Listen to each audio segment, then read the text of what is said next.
of the Flood came out in September, and the other 3 authors who are talking with me together all had their debut novels out in 2020, which was, of course, a pandemic year. So very disruptive. So I've got all 4 of the novels here. So going this way, Eleni Kyriacou is the author of She Came to Stay, and they're all going to tell you about their novels in a minute. Susie Allott is the author of The Silence. I've already told you about mine. And Charlotte Levin is the author of If I Can't Have You. And all of our paperbacks have either already come out or are about to come out very soon. So that's, we're all linked by being 2020 novelists and fiction novelists, debuts, and by the fact that all our books are out again, as it were, soon. What we're going to be talking about today or tonight is something that is important for, I would say, all writers of fiction, because it's how to keep readers turning the page, because otherwise they will stop and they will throw the book, or they'll go and find another book to read, because there's so many books, aren't there? So we're going to talk about some of the techniques that we've used, and that, if you're a writer, a budding writer, that you might want to use in your writing. And the first person who's going to start is Eleni, and she's going to do, we're all going to do a reading from each of our books to illustrate the topic, and we're all going to chat about it for a bit, and then we'll have a Q&A at the end. So I hope you enjoy the session. And Eleni, can you start, please? Thank you. Yes. Hi, everyone. Really nice to be here. My name is Eleni Kyriacou. This is my book here and behind me. She Came to Stay, which is a mystery thriller set in 1952 during the days of the Great Smog. It's the story of Dina, who comes here from Cyprus and tries to make a bigger, better life for herself, and what happens to her.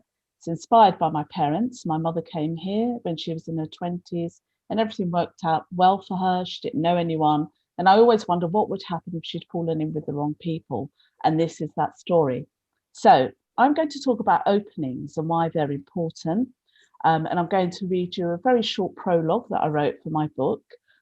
So I'll do the reading first, and then we'll go on to the discussion. Okay. It's the biting cold she notices first. She's been chilly throughout the journey. But now that the train is pulling into Victoria Station, she leans out of the window, and a gust of wind smacks her face and messes up her hair. She's spent 10 minutes trying to get it just so, and now it's dishevelled again.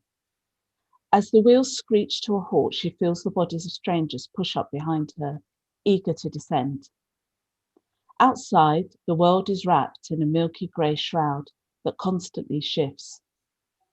She's heard about the fog here, but imagines something light and playful, not this thick, swirling stew. For a moment, she pictures the sunshine and fields she's left behind, and doesn't feel sorry at all. What is there back home anyway, except faithless men and recriminations? Despite the cold, her hands are clammy as she tugs the carriage handle from the outside, the way she's seen others do at previous stations, and the train door swings open. She steps onto the platform and stares up at the vaulted ceiling. Passengers rush past, some knocking into her, all certain of their destinations. She shivers in her red dress and thin buttoned-up jacket and realises she must buy a coat if she's to survive this English winter. In her hand is a small case, and inside that, everything she owns. She swaps it from one side to the other and flexes her aching fingers. She's been clutching the handle in her fist for the entire journey. So, this is London. Everyone starts again here, so why not her? She pulls the lapels of her jacket together so they kiss at the edges and steps forward. She considers herself a rational person, so she puts the sudden dread that floods her body down to the strangeness of it all and her utter exhaustion. And she ignores the thought that scratches at the edges of her mind, the voice that whispers that this place will be her undoing. Okay, so that's the prologue. I'm going to have some water. And openings. So there are some obvious reasons openings are really important. As Zoe said in the beginning, there's so much to read, so many books. Everyone's got a huge to be read pile of books, and you need to hook your reader straight away as quickly as you can. And I think the way you can do that is to make them invest in your characters or the situation really quickly. So, for example, with that prologue, what I was trying to do is make you think, firstly, who is it? Because you're not sure which of the two main characters, the main female characters it is. Why is she really here? Okay, she's obviously here for a better life, but is she actually leaving something else behind? There's a hint that something happened back home. What's going to happen to her? Who's she going to meet? Is she going to be all right? And you know, those are the questions that I'm trying to get the reader to think about. And then we also have, on top of that, we've got the smog. This is set in 1952, and the climax of the book is during the 5 days of the smog, when everything just sort of stopped still. And there's a device which we'll talk about a bit later. I think that kind of works. And so the idea is to sort of have a situation and a character and put them together and kind of try and create some sort of fireworks and make the reader feel compelled to carry on reading. Now, as well as trying to, you know, grab the attention of the reader, you've got to grab the attention of an agent and a publisher as well. So your first 3 chapters, you're always told, oh, they're really, really crucial. They're really important, and they are. But the mistake I think that many writers make, and I've done it myself, is investing so much time and effort in those 3 chapters that you polish them, and then you sort of forget the rest of the book, and you have to deal with the rest of the book. And openings are so hard because so much is at stake, I think.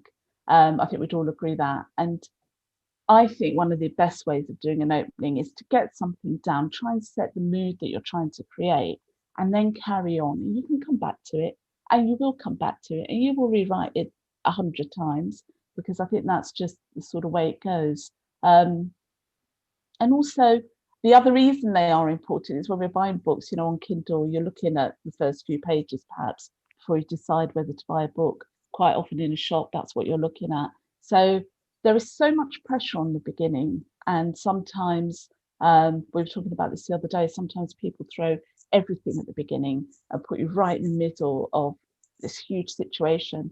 And for some books, say for example a really action-packed thriller or a crime book, that is perfect. And for other books, perhaps not. You might want to have a slightly slower build.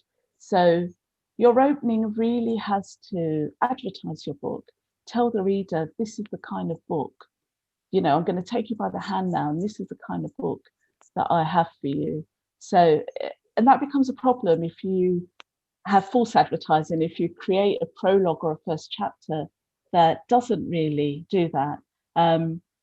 My original prologue for this book was so different, and I kept sending it out, and it got lots of rejections. And I thought on a whim, you know what, I'm going to just ditch the prologue. So I actually got rid of the prologue and did a first chapter, and that's when someone sat up and took notice. And since then, with my editor, we did a new prologue on it because we felt it needed something. But I think that's quite interesting, that I thought I'm doing the same thing again and again and getting the same result. So yeah, I mean, prologues are important, and it's a huge pressure, but you can come back to them. First chapters, prologues, openings, come back to them and do them again. And by the time you get to the end of the book, I think you figure out what the beginning should feel like. I think it's about atmosphere as much as what's happening. That's kind of everything I suppose I wanted to say. I've got a few post-it notes. Yeah, Zoe, what do you think? I was just going to say, I think we've all got quite distinctive openings, I would say, in different ways. And I think I just noticed in the discussion that someone said prologues can be quite controversial. They can. A lot of people really hate them. But it depends on what it is, to be honest. They can work really, really well. It just depends on what the purpose is. I'm wondering if maybe Susie, maybe you could talk a bit about how yours opens, and then Charlotte as well. Sure. So I've got 2 timelines in my novel. Here it is. And My book opens in 1997, which is the kind of modern day, most modern day timeline, and then this, in chapter 2 it drops back into 1967. So I've got an opening where my protagonist, a woman called Isla, receives a phone call from her dad at 2 o'clock in the morning, which is due to the fact that her dad's in Australia and he's got the time difference wrong, but also he's in a kind of a bit of a state because he's calling to tell her that he's under suspicion in the case of a missing woman who hasn't been seen for 30 years. And so when you then drop back into 1967, that chapter immediately goes into the point of view of Mandy, who is the woman who's been missing for 30 years. So it's not quite a prologue, because that you go back into 1997 several times through the book, but it is, in a way, it feels a bit like a kind of flash forward. Yes. Yeah. It works in a slightly different way, in that sometimes prologues are like that, aren't they? They're a completely separate person, or they're often a flash forward. It's about not giving away too much, though, isn't it? Of course. Yeah. And I just wanted to say, yeah, go on. Sorry, I was going to say what Eleni said about don't worry about it too much because you'll end up rewriting it. Oh my God. I mean, I think actually my opening chapter is one of the last chapters that I wrote. Really interesting. Yeah, because for ages it started somewhere else, completely different. Well, I think you can worry about it too much as well, because as Eleni says, it's the pressure to get that right, because we are talking about suspense and page turning, and it's so important that I think you can start overthinking it. And I think I did the same thing with my debut, actually. I think I did a thing where I rewrote it a few times and then I just stopped, and then and it ended up, I think, in the final novel it's something, it's not quite the same as it was, and you know, that's totally normal. Charlotte, what about yours? Yours is really quite yeah, well, I'm going to read it by later, so I don't want to go too much into it. No, but, don't spoil it. Yeah, it's really interesting because, well, first of all, I did exactly what Eleni did, and I had 3 really good chapters and a really rubbish book. And then I didn't say my book was rubbish, Charlotte. I didn't say my book was rubbish. Well, no, not yours, but that's not to do. So I sent it out to loads of agents, got lots of requests for falls, and then just sent out this very weak rest of the book that hadn't worked on enough. So don't do that. But yeah, no, so my opening, it's really weird because my second novel, I've written like 700 openings, and I have, I think, the opening now. And for If I Can't Have You, I'd done like a draft of it years prior, so it was all completely different. But for this, I just did the opening, and apart from it being sort of edited on a line basis, it is as it was first written. So it was like the complete opposite. Yeah, it depends on the book. Exactly. Sometimes it just comes to you, which is wonderful. But actually, I was just going to say, just to compare what we're talking about in terms of the technique, what we've all done is we've included a mystery. There is something that the reader doesn't know, and hopefully the reader wants to know. So I mean, that'd be interesting to know. Like when we said about the first 3 chapters, I suspect that agents don't even read the first 3 chapters. So I think questions have to be asked quite early. Yeah. And I agree. I think people mistake that for like throwing loads at it and making it mega exciting. But actually, you just need to, for the reader to go, oh, I wonder what, or who are they talking about? What are they talking about? It can be as simple and small as that. Yeah. It doesn't have to be explosions and no. No, it doesn't have to be all bells and whistles, does it? But it just has to include a question that the reader should want to be answered. I think, Susie, you said that when we were talking before, and because yours is from your second strand, so the answer is going to be quite clearly, what's the truth, I suppose. Yeah, what happens to Mandy? What is going to happen to Mandy? And in Eleni, yours is about what's going to happen to the character. We don't even know who the character is, so who is it? Charlotte's is going to talk about hers later. But I think in Charlotte's, the question, the mystery the reader has, I can say this as a reader, is the character is in a particular situation. Why is she in that situation? We want to know why, and we read the novel to find that out, essentially. Mine is a very, very short prologue. I'm a fan of the really, really mini prologue, and mine is also a flash forward. It's a little bit like Charlotte's, actually, sort of at the end of the book, and then I go full circle in the book, and it's a character thinking about what has happened, and by the end of the prologue, you know that somebody has died. So, So what's the question that your book is asking, Zoe? Who's died and who? Because you don't know who. Who has died and why and how. There's a few. Also, my title is like a massive clue as well, isn't it? So a massive question. Yeah. I know, exactly. So there you go. Well, it's not as simple as that, actually, Charlotte. Thank you. So I don't know. Is there any? I'm just wondering if there's anything else we want to talk about the hook. Oh, we did use the word hook. Yeah. In our discussions. I don't want to go on to the next topic without talking about the word hook, because what is that, and how do we do it? Because that's something that is essential for an opening, isn't it? Eleni, I might go back to you.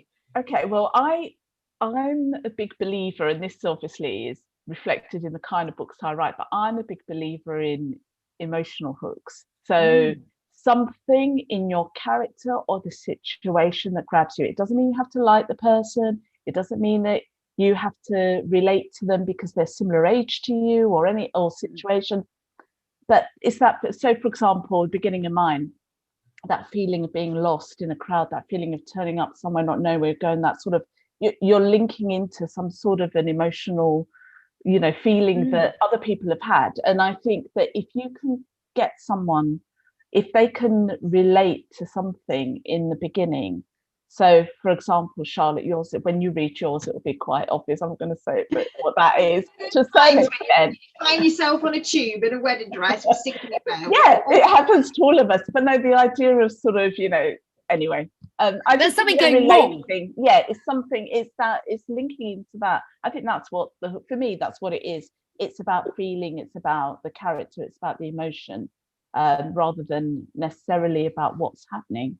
Yeah. And actually, this is quite important, because if you think about it, I mean, I'd say Susie, yours is a thriller, and there's thriller elements in all of our books, but none of them are a very traditional psychological thriller, for example. And yet there's exactly that, isn't there? There's those sorts of questions about characters' motivations and things like that. All books need an element of suspense, don't they?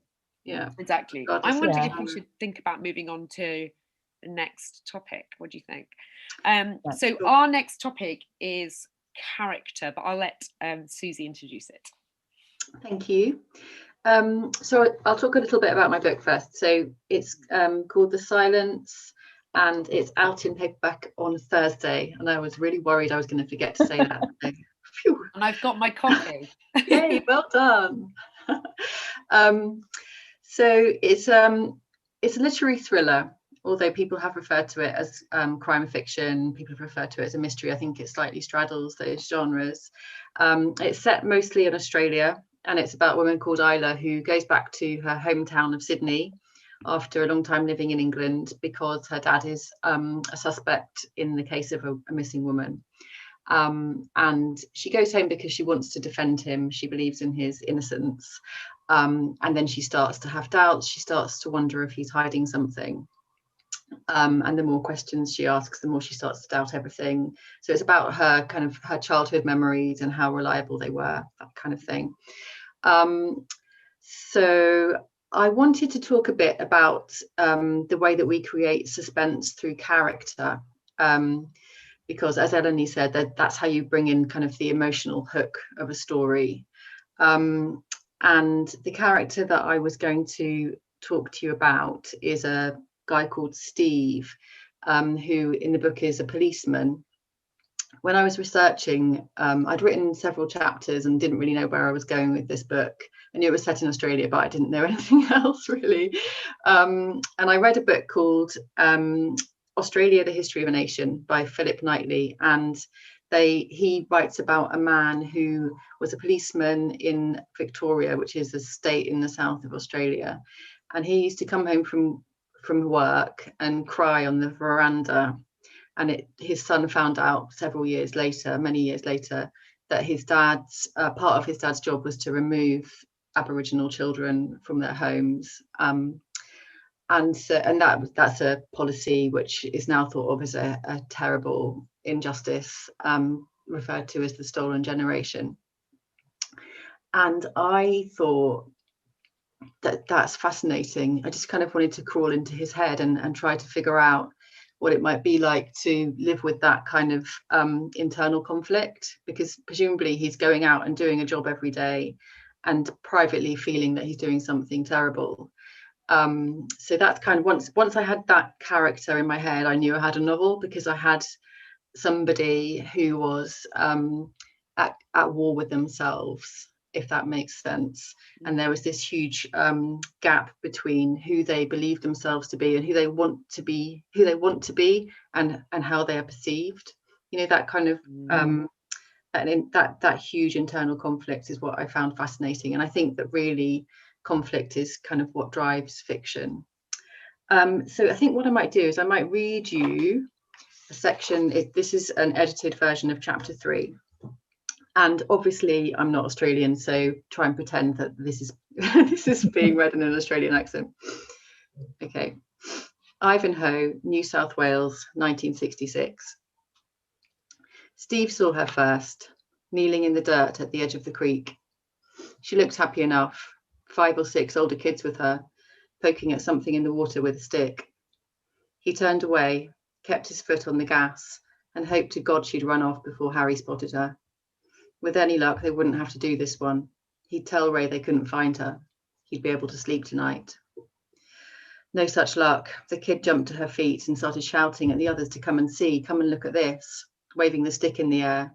Steve kept driving and she kept waving the stick and yelling. There she is. Harry jumped clean out of his seat. Over there by the creek. Steve braked, turned off the ignition. Well spotted. Harry wandered over to her, nice and easy, for all the world like he was her favourite uncle come to visit. He started talking to her, squatting down by the water. Steve knew what he'd say. I'm going to take you for a ride in a police truck. He always said that. And then you're going to have a little holiday. Steve climbed out of the truck and waited. Harry held his hand out and the girl took it. She was taken with him. He could see it, looking up at him and smiling. There's a baby too, Harry said, just loud enough to reach him. A boy. Do we need to do that today? I should say we do. Harry looked at him like he was out of his mind. Get the job done. No sense dragging it out. The kid leaned out the window. Where am I going on holiday? Can I say goodbye to Grandpa? I'll speak to him, Steve said. Get a bloody move on, said Harry, and don't let them get to you. It's been signed off. The house was quiet. Tin roof veranda and a dog sleeping in the shade. Steve knocked, not too loud, but footsteps came right away. He braced himself. An old fellow answered the door. He was darker than the girl, what Ray would call a full-blood Aboriginal. He was none too happy to see a copper on the doorstep, and he'd clocked a truck down by the creek too. What's the problem? The old bloke asked. A baby cried quietly, out of sight. I'm here about the kids, Steve said. Are you the grandpa? What do you mean? He took a better look at the truck and saw the girl in the back seat. Listen, don't make this hard on yourself. Steve gripped him by the shoulder and shoved him back into the house. Just enough force so he knew this was serious. Let me in. It was dark inside, and a tight knot of flies was frantic over a piece of meat on a plate near the stove. The baby was propped up on the couch in a singlet and a nappy.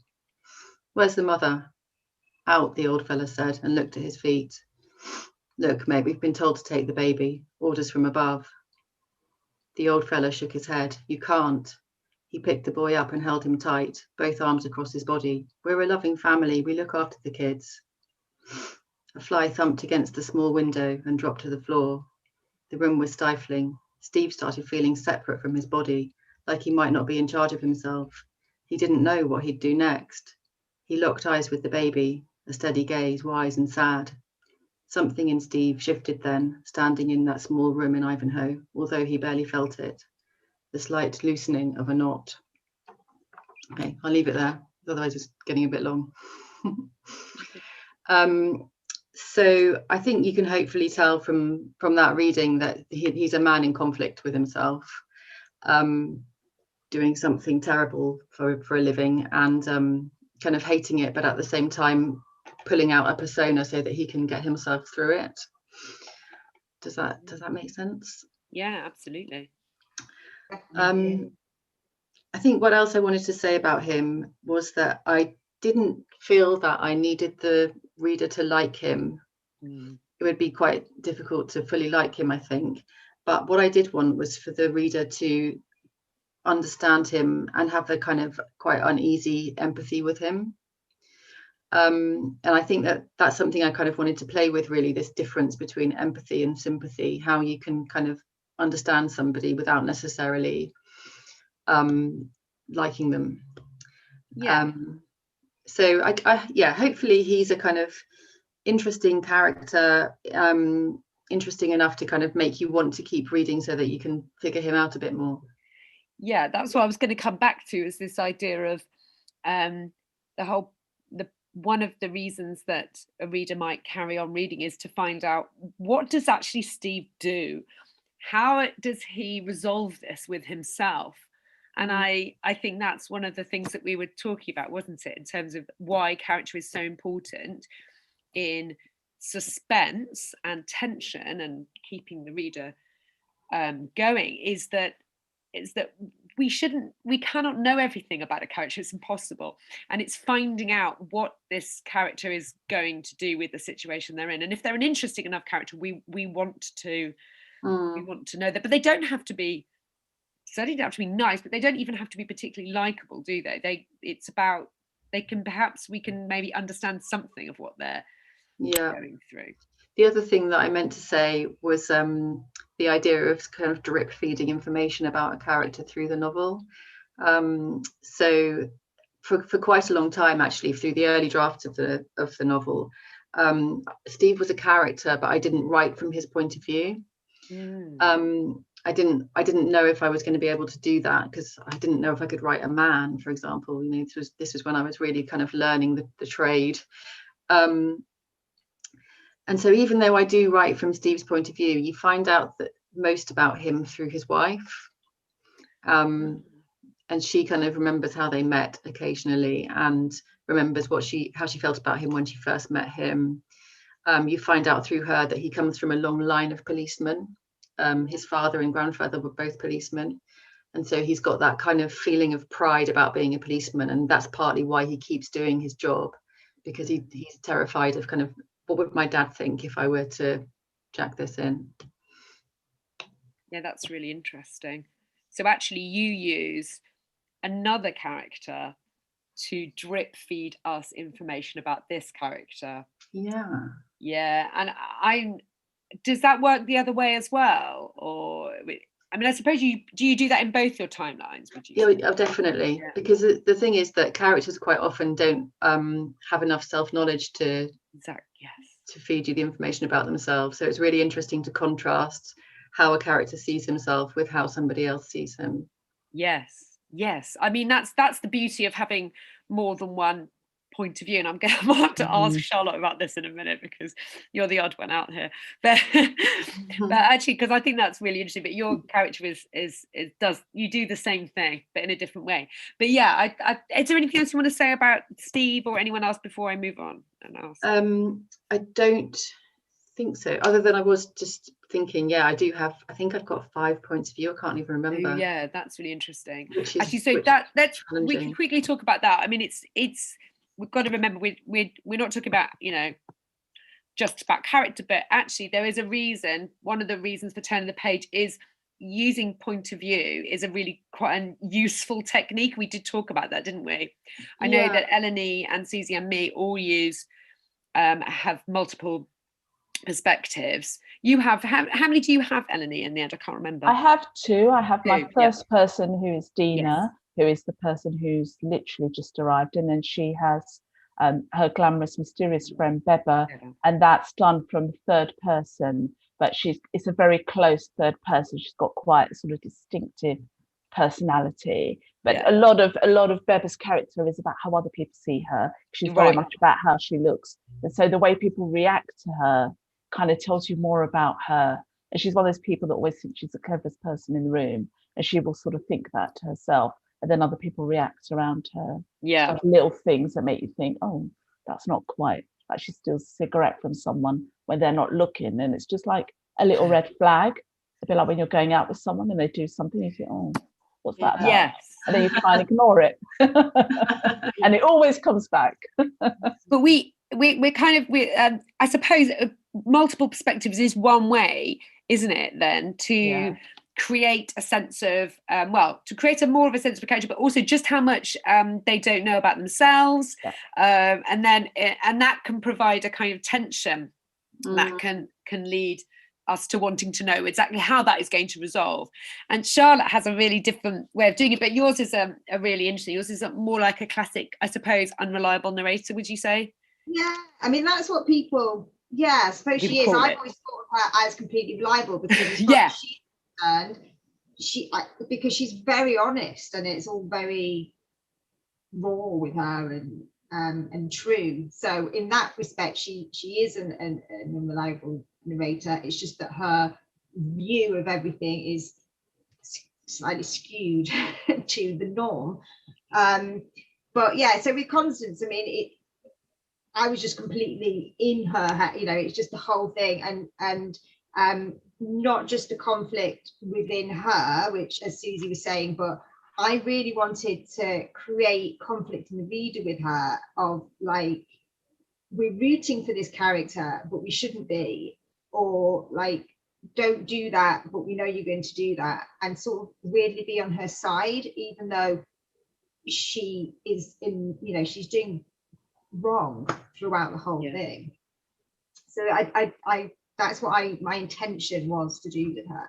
And I think that really works. I was going to say there's some similarity then, isn't there, between the character of Steve and Constance, in that they're both do things that we wouldn't approve of, or we might I don't know, certainly a modern society would say they don't like, or is immoral, or is not good for her either as well. It's sort of self-destructive, all those things. But like Eleni was saying about the one thing that I tried to do, well, not that I tried to with Constance, which I knew was at the core, is that ultimately most people have experienced heartache and they have experienced splitting up with someone.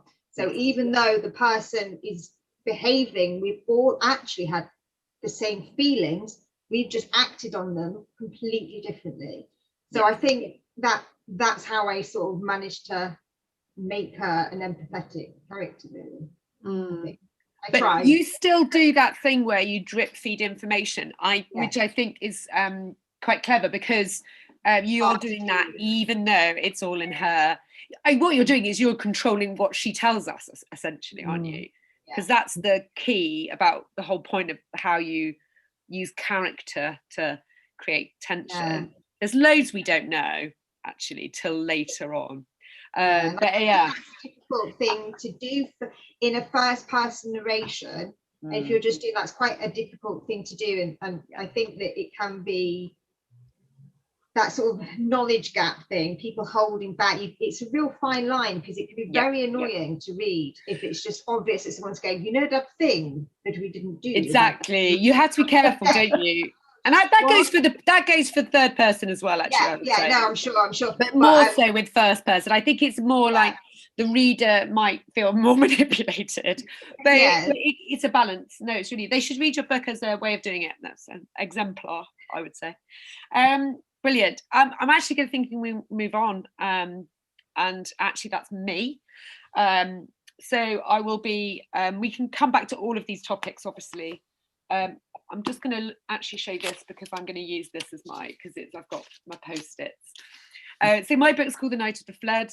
I have to show it. This is a big version. And it's set in Norfolk, in very similar time actually to Eleni's, but a very different place. And actually, it's set in 1952 to 53, more or less. And but it's set in the Norfolk coast, and so a world away from central London. although there is a little extract which is a little bit about the fog. But my book's about it's about a group of young people, and it's kind of a coming of age story at its heart, really. But it's also the story of a crime, and essentially what happens on this night and the impact that has on these characters' lives. They're all quite young, and they're all dissatisfied and chafing at the bit because they're in a sort of post-war, quite a seaside town, and wanting to move on to different things. And into this quite austere world comes an American, an airman, and it's based on a real story. So it's not based on my family, but it is based on a real flood that happened in 1953. And so I based it completely on that. And I'm from Norfolk, so I really enjoyed writing about where I'm from. My topic is the control of suspense within the narrative. And I would say I'm going to talk specifically about the manipulation of time, because it's really crucial in my book, and I think it's crucial in most novels, because the way that the writer manipulates time is partly why we want to keep going, because of that sense of a ticking time bomb. There's lots of other things I could talk about the way that the suspense is controlled within chapters and within sections, and there's a kind of art to making sure that each chapter has its own little arc and each section has an arc, and Charlotte's going to talk about how the whole novel has to have a structure too. But I'm going to talk quite specifically about time and use a couple of places. I mean, my whole novel is about time and dates. It's based on the seasons. I have I'm trying to think, 4 or 5, I think it is, sections, and they are each titled with a flood title, so ebb, flow, etc. And the bit I'm going to read from you is from the night of the flood itself. So the story builds up to that. But the beginning of that section is called High Tide. So we know already, so I'm already manipulating you, because you know that something is going to happen. When exactly it's going to happen, you don't quite know, except it says it's Saturday. It's a very specific date, and it's the day of the flood. Well, clearly that requires movement, because you want to know, hopefully, what actually transpires on that day. And then, as I swap my points of views quite quickly within this section, and it gets faster, actually. It's one way in which I manipulate time is actually by shifting very quickly between points of view at moments of drama, and that sort of, I think it increases a sense of it's like panic and maybe tension in the reader actually themselves, and that's supposed to mirror the fact that the characters themselves are feeling like that too. So yeah, I'm going to just read a little bit from 2 characters' perspectives, but I'm not going to it's mostly from the point of view of character Verity. Verity is an 18-year-old who's having a bit of a torrid time, and she's in love with somebody, but has a relationship with somebody else as well. It's all very messed up and mixed up. She doesn't know where she's coming or going, and this is all culminating. This love triangle is culminating on this night, and her brother has come to rescue her from a dance that is in danger of being flooded, and they have to go back to the farm because their farm is their livelihood, and they have to save the animals. So there's a sense of jeopardy there. Okay. When they arrived at Leafy Lane, it was a wide running stream already, and they had to dismount and haul themselves and the bike, they're on cycles, through the cold water. It was up to their ankles, and then as they dragged on, up to their calves.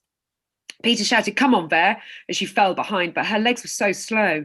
He held her hand and pulled her sometimes until they finally stopped and clambered up a small bank on the corner to the farm, where they could see, thank God, lights on in the farmhouse. Breathing heavily, they looked at the water, ruining the winter-sown crops. She could smell it too, the smarting salt of the sea. Salt water, no place on the land. She heard her father's voice. And it glistened in the moonlight, beautiful and destructive. Peter passed her a small silver flask in silence. She looked up at him, but he wasn't looking at her. It made her think that Peter must be drinking more than she'd realised, that he was becoming like father. She drank the whiskey and spluttered, then drank again. The sweet, cloying, powerful liquid slipped down her throat. We'll need it, Peter said, taking it back off her and returning it to his pocket, already lowering his long legs back down into the dark water. Oh God, she said, clutching her stomach. It heaved and buckled, and she felt she had to hold on to it or she would explode. Bloody hell, there, she heard him say. But she didn't care because she was doubled over, vomiting the whiskey into a black hedge.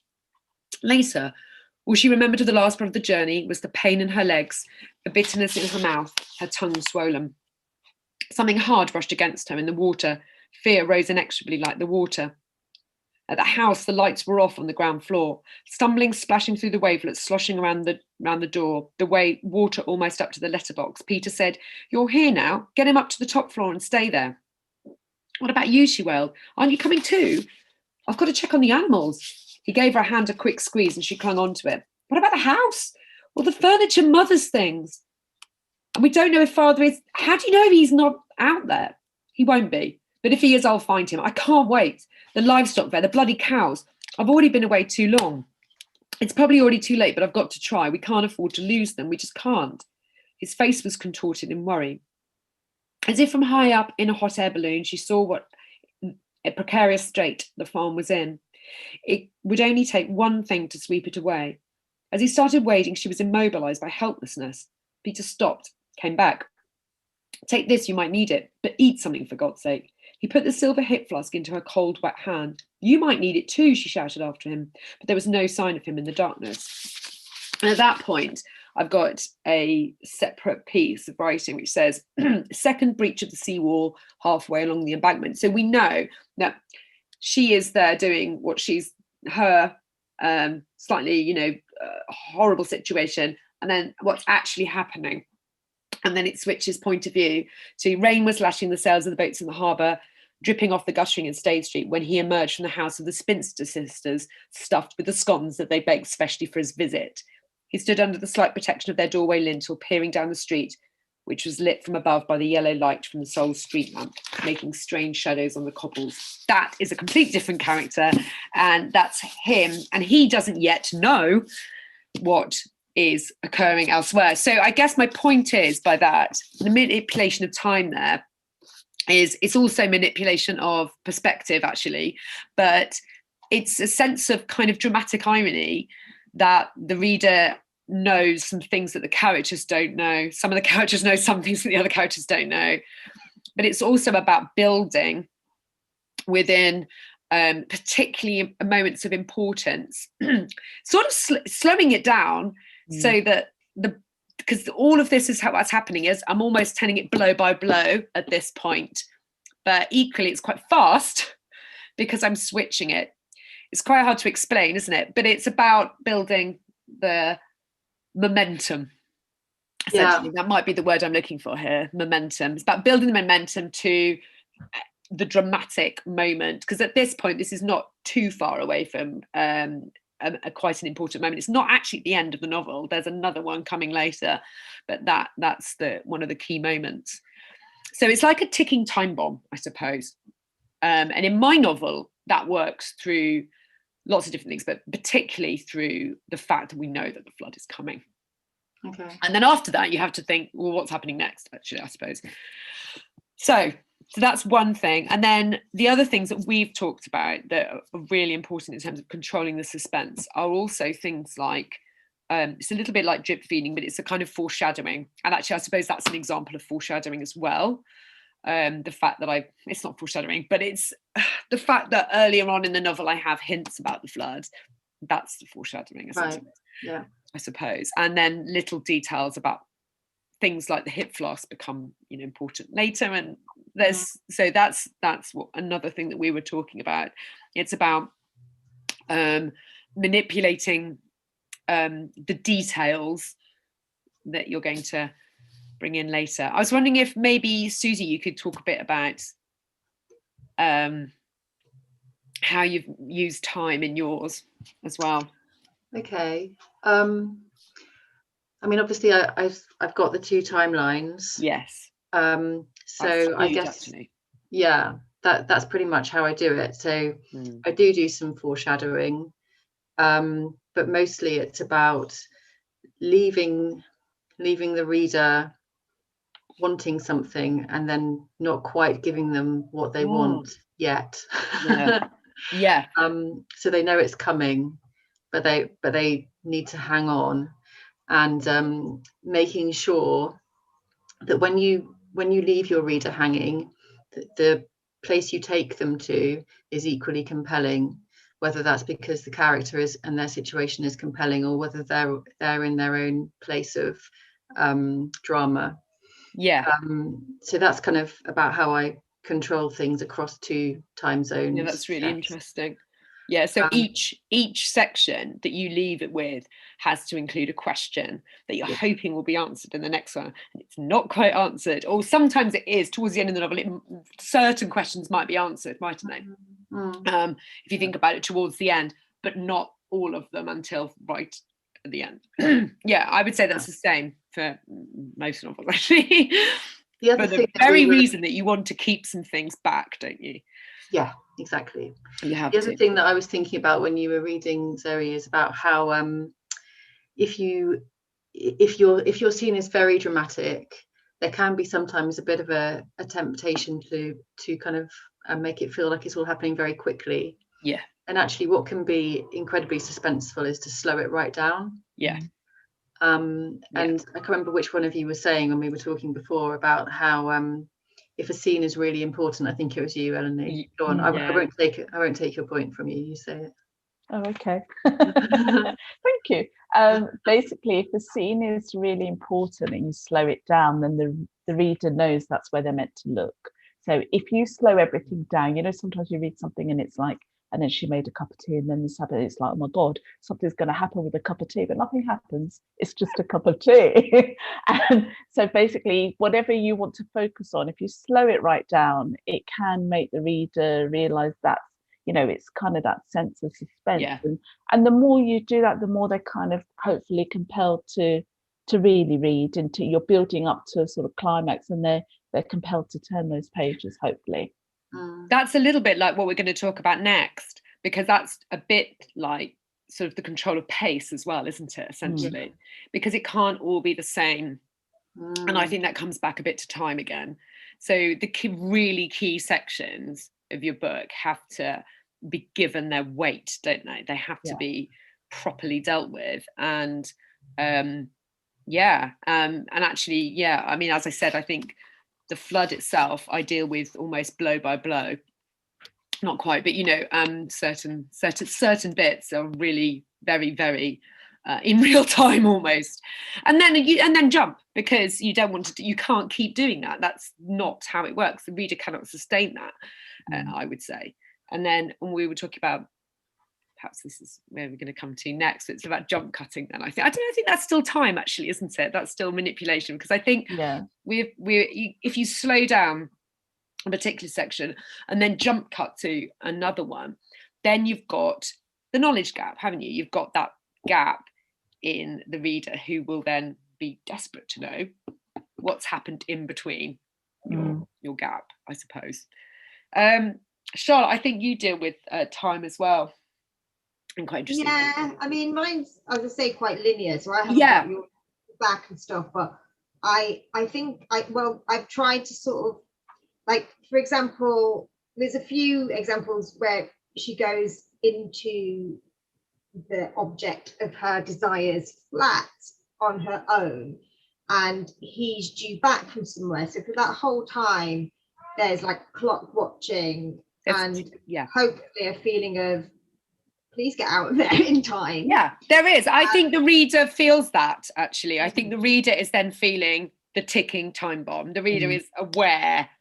And I placed time specifically in there. So it was like, she time she goes in, she notes the time throughout. So there's an awareness of time in a place where she might get caught doing something. Yeah. So that really adds to suspense. It totally does. And also as a writer, you have created, those moments are also described in a more detailed fashion, because we are almost there with her. I'm going to move on.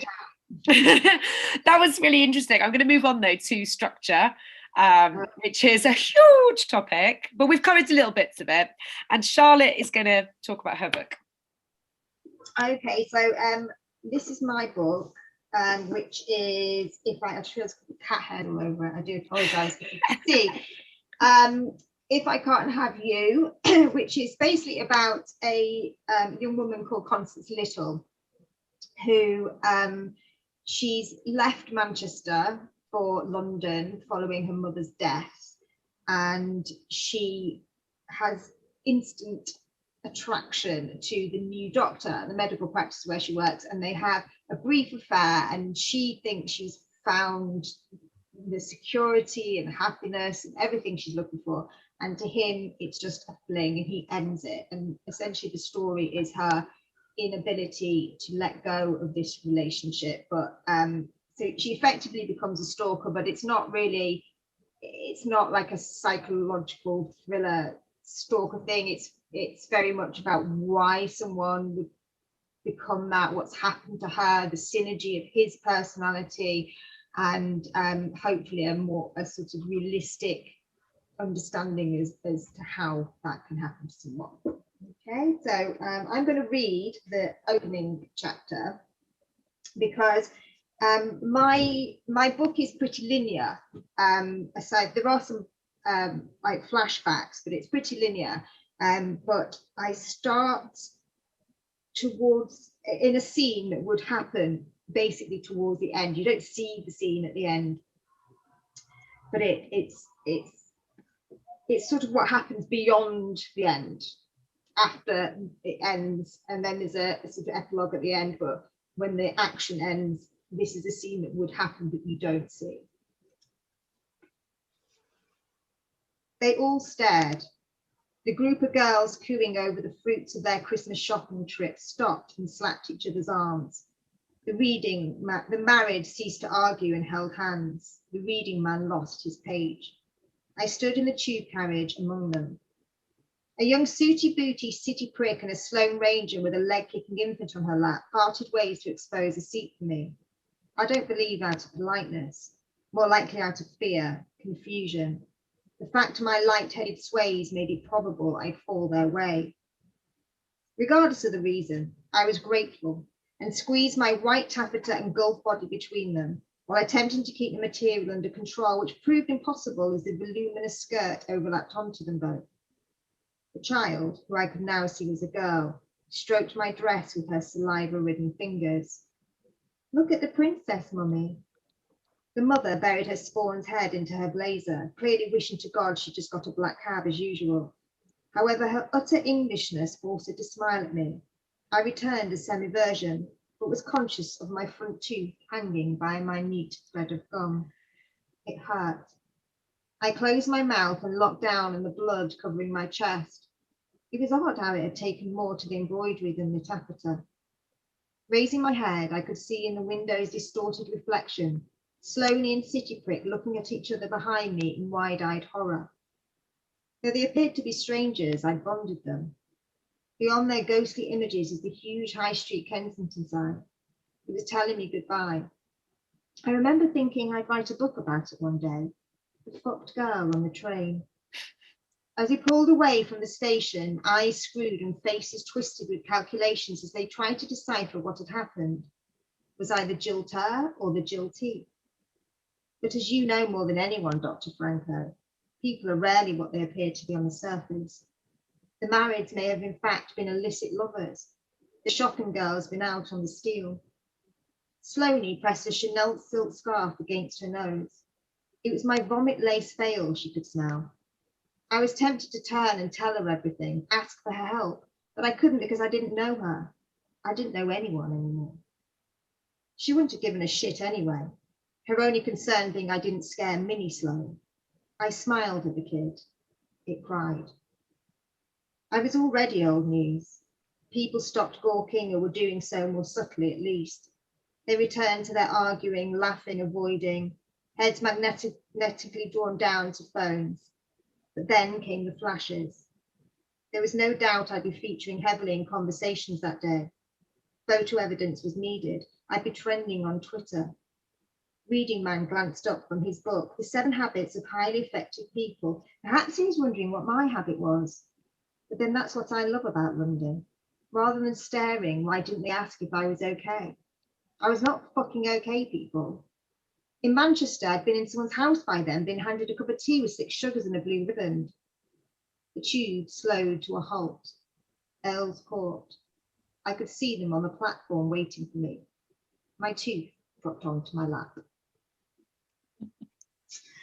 So that basically is at the end, and in terms of structure, obviously, you know, there's a million ways you can structure a book, but because mine was quite linear, everything else, it's actually a letter. So the next bit is the start of a letter, which she addresses to the object of her affection, Dr. Samuel Stevens. So the whole thing is addressed to you, basically. So where any scene he's in, it's addressed to you. So it's not second terms. People say it is, but it's not. It's actually, I don't know what it's called, but it's just first person, but addressing somebody else. So that chapter then, hopefully, the idea of it is for the reader to think, well, how did this woman get into this situation? So it goes on a whole loop.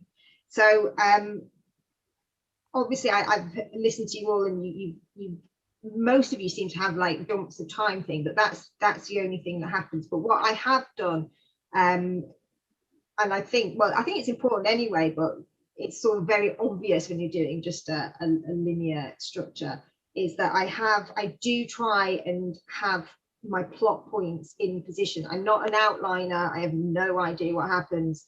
And I hate to think of it as anything formulaic, because I really don't. But it's so essential to pace for me personally. Like if you're aiming for certain things at a certain time. So for example, at 25% of my book, he ends their relationship, and that takes you into Act 2 of the book, which affects effectively the catalyst of the story, him ending the relationship. So you've got the story of her, you know, falling for him and then being, but that's the catalyst. And so for me, I do stick to the structure quite strongly, and I don't think I could write. I mean, I'm doing the same for my next one, and I don't think I could write without having, it's like a roadmap. So if you don't even know the destination, I mean, you can go from A to B, and you can go right 10 million miles, you can do whatever, but you still end up at that destination. I think if you haven't got a destination, that's when you go off in tangents. And you know, so essentially, Charlotte, it's about building in terms of suspense. Yours is about building to our understanding of really what happened, but it's got to move pace within that, hasn't it? Yeah, because it can't be just like that. No, you have to have it. And mine's, it's entirely character led. So for me, I have to have a structure that, you know, the character has an arc. I have to have that, otherwise it'd just be, well, terrible. So, you know, you have to have a story arc, and you have to have, and I'm very much about story. So I don't plot, and I don't know what happens, but I have to know the story and the arc of the story, and why this individual is in the story. I think if you can have your book with anybody could be the protagonist, I don't think you've got the right story. It has to be, for me, that person, so they can have their character arc taken them through. It can't just be anyone.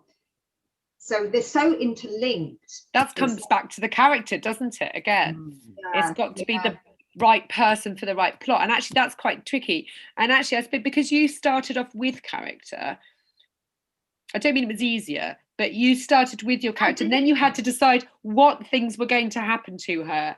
I didn't start with character. Right. I started with the idea. I knew I wanted to do a book about what would make someone do that. So about stalking, which is a very, it's a well-worn trope, let's say. But I just wanted to come at it a bit differently and to sort of really get in the head of that person, because usually the stalker is the antagonist in a book generally. And I just wanted to really get in the head of that person. So that's what came first, and then it's like, okay, so who would that person be? Yeah. What are the reasons, and so it built from there. But then that's how, and the same's happened with my next one. But I think that's because I do have just one character and a situation they're in and a moral dilemma, and it has to be, for me, the question is who would that be? But so the questions for you in terms of structure are about how to manipulate the actual what happens around the character's story arc, essentially. Yeah, completely. Completely. I was going to ask you, Charlotte, but in case people are wondering, because I wish somebody had explained this to me before I started writing a book, is what do you think the kind of what you call kind of tent poles of structure are? So you mentioned, I think, your kind of what I call the inciting incident at 25%. Right, because I call the inciting, because for me the inciting incident is her meeting the doctor. Okay. So that happens in the second chapter. Only a few pages in, and then for me the first turning point is at 25%, which is when the story, there is a change and the character goes off a completely different direction. And then for me the midpoint, you have like smaller turning points, but the midpoint for me, I think, like in this book, she smashes up his car basically, which crosses a line, and then she pulls back and sort of decides to change everything. So it's like a change, a character. It's like they become another person to how they started. The novel pivots at that point. And in my second one as well, even more so. I mean, I don't want to give that one away, but it's even more so. The midpoint, it's like a complete change of everything that person was, and it goes on. And I like working up to those points, because otherwise I just think it'd just be all over the place. What happens between them, I never have a clue. There's another one though, what I always think of is the all is lost moment. Yeah. What percentage true would you say that is? I think that can vary. I mean, I think it might vary, because I think that's a little bit more organic. I certainly don't like sticking to exact things. Tends to be later though, doesn't it? It's sort of like 75%. Yeah. I mean, there are some very basic story ideas, and most of the books that you can read about this tend to follow something more or less the same, because it's quite ancient, isn't it? The sort of 5-act structure or the 3-act structure, they all essentially is quite similar. And I think novelists they're really useful, but you have to sort of remember that you might do something slightly different yourself, and that's fine. But I do think it's helpful to know what they are. Understand it though, because I think if you don't understand it, you can't sort of get rid of it. Different. Yeah, because it's the bait, whether it's not about sort of painting by numbers, it's about like every story has a beginning, a middle, and an end. And that's as basic as it can get. And for example, the 25%, that just takes you to the middle. That's all it's doing. And the same with the last turning point, that's just taking you to the end. So you can reduce it to like absolutely basic. But I still think I can't imagine a story working, even a quite abstract or whatever, it would still have that. It would still have. And that might be more internal than something. I mean, actually, to a certain extent, it is internal for Constance, isn't it?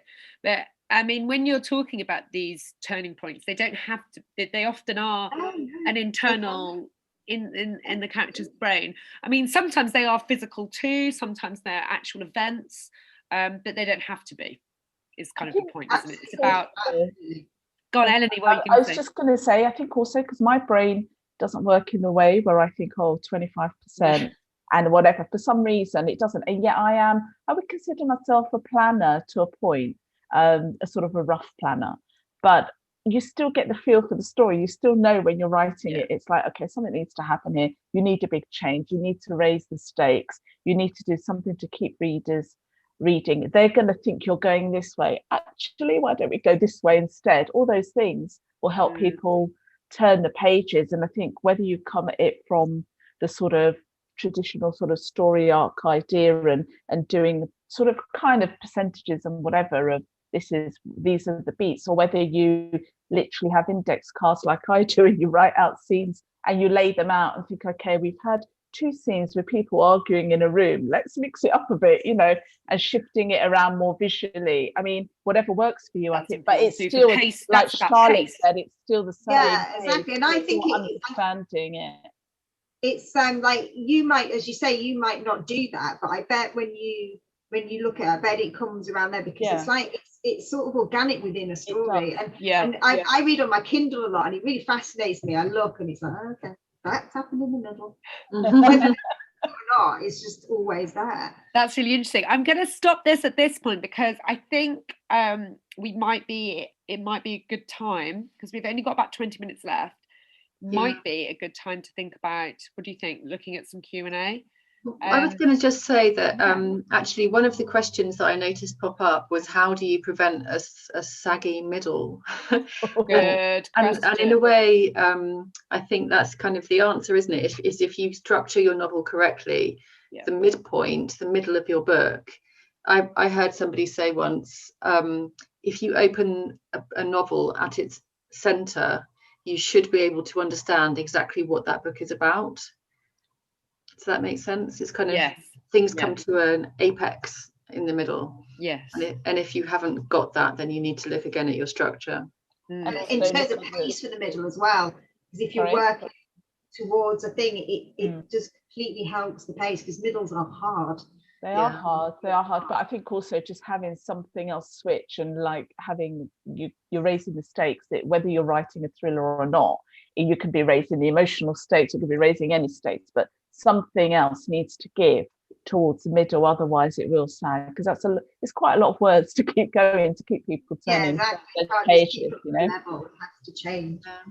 Shall I go to some of the questions? We've got a few, and I'm now panicking that we're not going to get through them. Okay, let's just start. I'm going to have to just start in order, I think. Right. Okay, so Nima says, whose book I know is out now.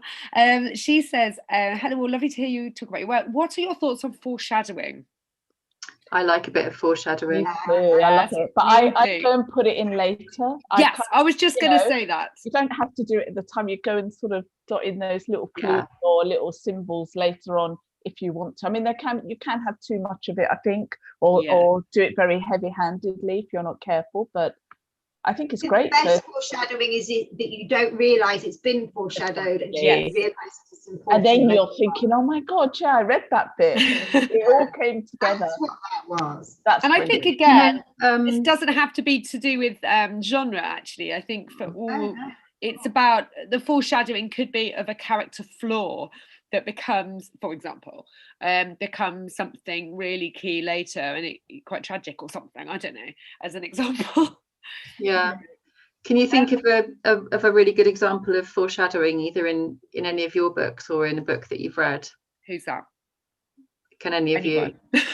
I've got loads of foreshadowing in mind, and one of them is, well, no, I don't want to say, actually, because it ruins it.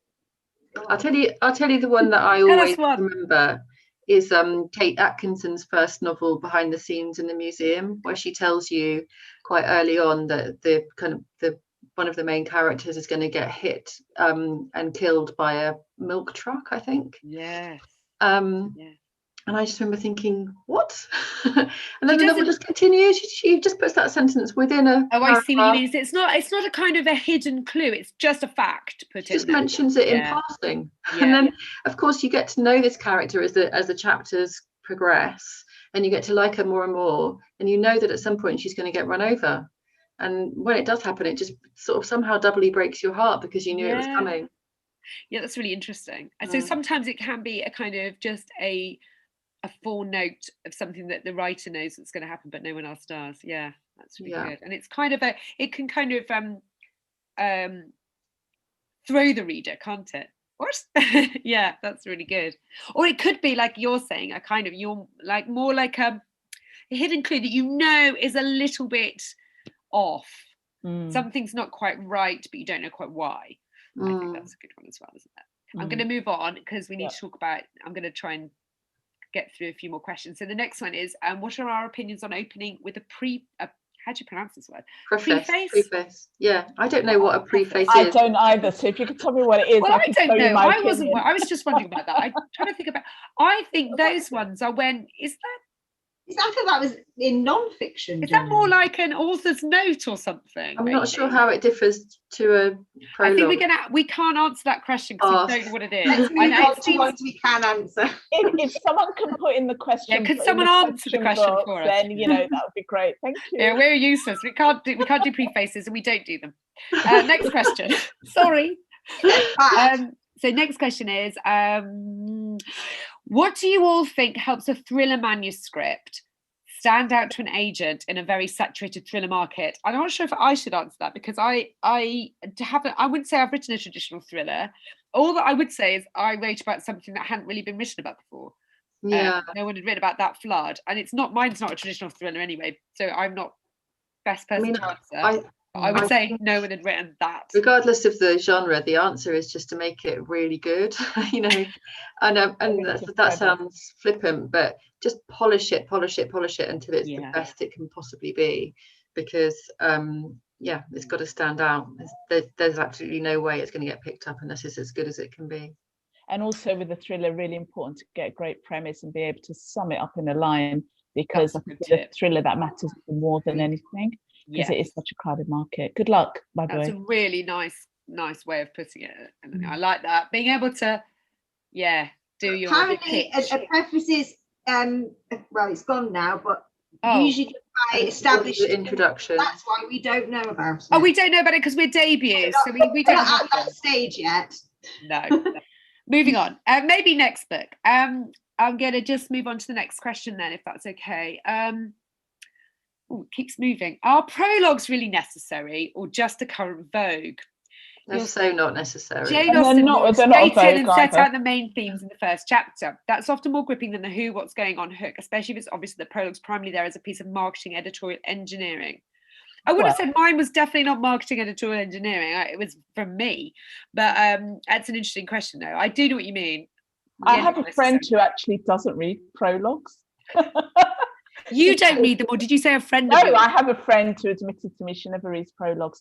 I mean, I think you do a prologue if you want to. There's nothing that says you have to. Some people like them, some people don't. It really depends on. It has to add to your story and add to your book. And if it doesn't, just go straight in with chapter 1. Really, no one really knows whether you don't do one. I think sometimes, the reason why this sort of have a bad name is because I think often they're used when people don't quite know how to explain stuff that actually should be dripped through the entire manuscript. And if they feel they can't do that, then they do a sort of a prologue that's stuck on the front to explain everything. So I think that's why they're bad rep, because they're often not done. It has to work with your book, otherwise you're cheating the reader, really. If it doesn't work with your book, or if it is misrepresentative. I've got a really good example of one though. There's a book by Helen Dunmore called Exposure, which I love. I don't know if any of you've read it, but it's a kind of Cold War book, and she has a prologue, and I think it's really beautifully done. And that's one of the reasons I kept mine, because I thought about getting rid of it a few times, and I kept it because I liked hers so much. Not necessarily saying that mine is as good as that, but if they're good, they're good. So she does one where it is a fast forward one, but it really adds to the sense of it adds to a sort of sense of loss that goes through the rest of the book, and I really enjoyed it as a reader. So I think they can work, but they don't have to be included. So yeah, be careful with what you think. The one that I hated, and I can say this because she's so established that she won't care what I think. Fine. But Eleanor Ferrante, the My Brilliant Friend. That one, I didn't like that one. That's so annoying, isn't it? Because I think that one is odd because it feels too much of a jump. It's There's too much of a jump between the prologue and then the second chapter that I thought, really, am I going to have to go right back to your childhood to find out? And then that feels like a massive mountain to climb towards that exciting opening being resolved. It's a really good one. It's a really good example of one. I didn't think that was necessary either. Yeah, let's go to the next one. Question wise, so we've sort of said they're only as good as they are. Yeah. I suppose. What are your thoughts on setting a thriller in a fictional place? Oh, that's interesting. You're right. In fiction, you can set it wherever you like. I think you can set it anywhere. I mean, people make up names for places all the time, don't they? I would only say one thing is that I think the sort of sense of reality of somewhere, if that's what you're going for, if you're going for a realistic sort of novel, because some people aren't, you're going for fantasy, whatever, that's totally different. But if you're going for a realistic sort of novel, then real places, you can change the names, but actual places that you can Google map or street map or go to or whatever, walk down, really help create a sense of place, don't they? Sure, but I think that you don't have to call them by what they are. I think that if it's a fictional place and it's completely unrecognizable to the reader, that could actually be quite interesting as a device. If it almost feels a bit science fiction. Yeah. To come up with a place that doesn't exist in reality. I'm not sure if that's what the person asking. No, I think there are quite a few examples there of like just villages or even cities that are. Or actually, a lot of dystopian fiction does that, doesn't it, as well? It's like an unnamed place or definitely a different named. And these follow the same things that I don't think it matters, actually. Yeah. I think you create the place that you want to create. My suburb of Sydney, Agnes Bayer called it, is fictional because I thought I would get it wrong if I tried. Did you base it on anywhere in particular? It was an amalgam. Yeah, it's an amalgam of memories. The whole thing is. That's wonderful. You know, I hadn't been to Australia for several years, so I was writing from memory. But that's still because it was sort of based on actual places. Even if it's an amalgam, it still has that sense of reality because you've created a reality. You've created a new one. So it's all about that. I think that matters the most, isn't it? It's about making it feel real. Yeah, doesn't matter whether it's actually real. I mean, I use real places because I quite like you, but then I changed the facts about those real places. So whatever. Okay, so I'm going to move on. Question for Eleni. Why did you choose to write one character? That is a really good question. Why did you choose to write one character in the first person and one in close third? The real answer, the true answer is I tried it so many different ways. Yeah, but and I couldn't really decide. And I started off writing the third person character as my main character. And then I decided, no, she's kind of the mysterious character, Beba. So we want to find out a little bit about her. That's easier to drip feed if you do it through close third than if you do it as first person. So I tried it in lots of different ways and then thought the first person was a good device for sort of, she's almost like, not a detective, but she's almost like that she's the narrator, she's the person finding things out throughout the book. And so we are her, really. Just through trial and error, really. It's the way that kind of came together and worked best after trying so many different ways. That's so key, though, isn't it? I rewrote it. So Charlotte knows, she used to be in my writing group. I rewrote it many, many times. It's interesting, isn't it? I think most of us would say sometimes characters just come in their voice and you know that they're better in first or third or whatever. It just feels right. And then some characters you have to really play around with it a bit. And I got halfway through mine and I was like, oh, yes, you did. First. I forgot that. Yes. Is that yes, it wasn't working. And so you have to then try another way, don't you?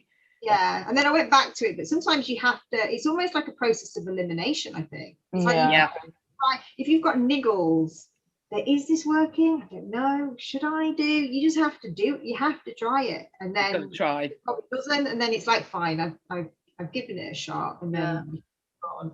Yeah. I find first person really hard. First person. Yeah, no, I mean, I tend not to do first person, but I think sometimes you just think about which point of view best serves this character and the story you are telling through them, and what you want to show about them. Do you need to get inside their head, or can you show them as slightly distant? And how would that benefit the story you are telling? And how would it be? It's going to be a really different story, whichever point of view you use. Yeah. And that's why it's really interesting. So it is a case of trying it out if it doesn't come instinctively or you're not sure. And I've started to think that some writers tend towards mum or the other, but I could be wrong on that one. But I'm never doing third again. There you go, see? That's my theory. And so you're right. So I don't know. I just have another friend who's the same as Charlotte, who tried writing in the third person and went back to the first. So yeah, I think some people just like that sense of, control and immediacy. I don't know. I'm not sure. Isn't it really? I find it quite difficult to write in first, and I've only got one in my second novel, and I'm back to the third person in my third. Safety. Okay. Couple more questions. See if we can get those. Can I just say that one's just popped up from Farah, who says, oh, I didn't see that. Yeah, Farah hasn't put it into the Q&A, but it's one that I think we might want to address, because they say, do you think lots of characters, not viewpoints but overall, can interfere with pace? And can you think of examples where this has been done well? Does this make sense? Yes, that does make sense. It does make sense. I mean, there's loads of novels that have got loads of characters. I mean, Wolf Hall. Yeah, that's what I thought of. Where it's actually Tolstoy or something. I mean, these are like big chunky novels, and they have loads of characters. And then probably at the beginning, they also have a family tree, or they will probably help you out. I hope they do. But also, I don't know, Wuthering Heights doesn't it? It has, and that's confusing because it's got generations. Any novel like that, usually they will help you out. But I guess the answer is yes. You can be making it really challenging for yourself if you've got lots of characters. I think more as a writer, it's hard. And also, I think if you do have a lot of characters, you need to decide where is the reader invested. So which characters are the sort of main characters? Otherwise, you just don't know where you're looking. And some writers would be able to pull that off. The idea of like something with tons of characters, and it's a different kind of structure. But it sort of depends what kind of story you're writing and why you're doing that. Just ask yourself if it's the best way. I've just thought of another and it might tend towards something more like a kind of State of the Nation novel or saga or something like I mean, not that those things don't include suspense, they absolutely do, because every novel does to a certain extent, but it would be a very different feel. And you're going to have to think about ways of keeping your reader turning the page through. Character will be huge in that, but it still is going to need questions and answers, isn't it? I was just thinking about Elizabeth Jane Howard, and she has the Cazalet Chronicles, and it's wonderful. She does that really well. Right. Yeah, and also have you read Jane Smiley's novels that are I think it's called 1,000 Years Trilogy, and that runs from 1920 to the future, actually, funnily enough, or just beyond 2020 or something. It doesn't include COVID though. And it's basically about one family and their lives over, and she swaps between the points of view. And I think, but absolutely, and because I read all three and they're long, you see an arc all of those characters, and you keep coming back to them, and because you get to know them well, it's very clever, and actually I don't love the ending, but that's a different thing. But it keeps your interest because it has character development essentially, and points that are, but it's really hard to do. That's the other thing I would say. We've got a couple of minutes. I might just go to the last question because this is so interesting, and I was thinking about this book because I've literally just picked this book up recently, which I'm very late reading. In his bloody project, Graham McRae Burnett has a preface convincing the reader that this is a piece of historical fiction. It does not turn out this way. Yes, so it is an example of something that you would have in non-fiction, but it's using it in fiction as a decoy. Yeah. So yes, you could use it, absolutely, but it's not a fictional thing, is it? It's a basically it's a device from not a device even, but a technique, a form from non-fiction that you would then put into fiction to pretend it's non-fiction. Okay. It's a frame. Ah, okay. So we wouldn't normally use it unless we were pretending we were writing a true story. Yeah, I don't feel qualified to say whether I think it's a good idea or not, to be honest. I think it's a totally different thing. Yeah. And a very, what a brilliant example. Yeah, films do that quite a lot. This is a true story when you know. Yes, exactly. Exactly. There's one more question just at the end. Can we squeeze that in about once you decide on a change, do you manage to put it out of your head completely, or does it play in your mind? Keep everything, basically. Don't delete a thing, and you might go back to it. Well, that's what Charlotte did.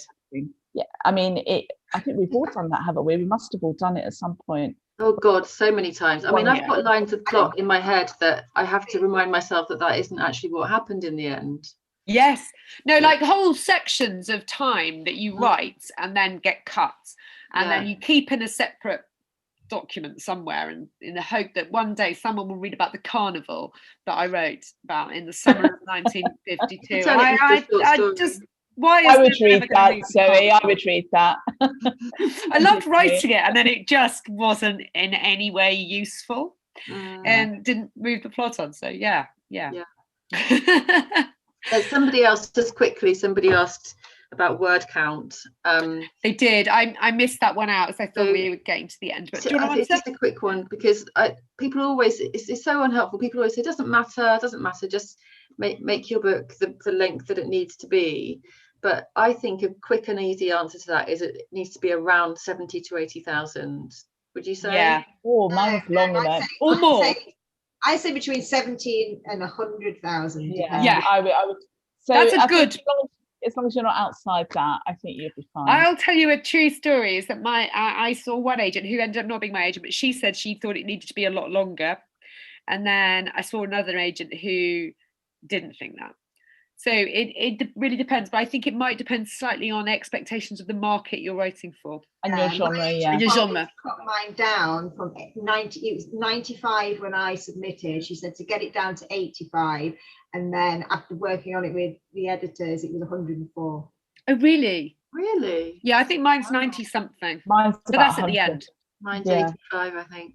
But I think most editors would prefer to have a shorter novel that you can build on rather than something that needs to be cut down too much. So underwriting isn't a problem.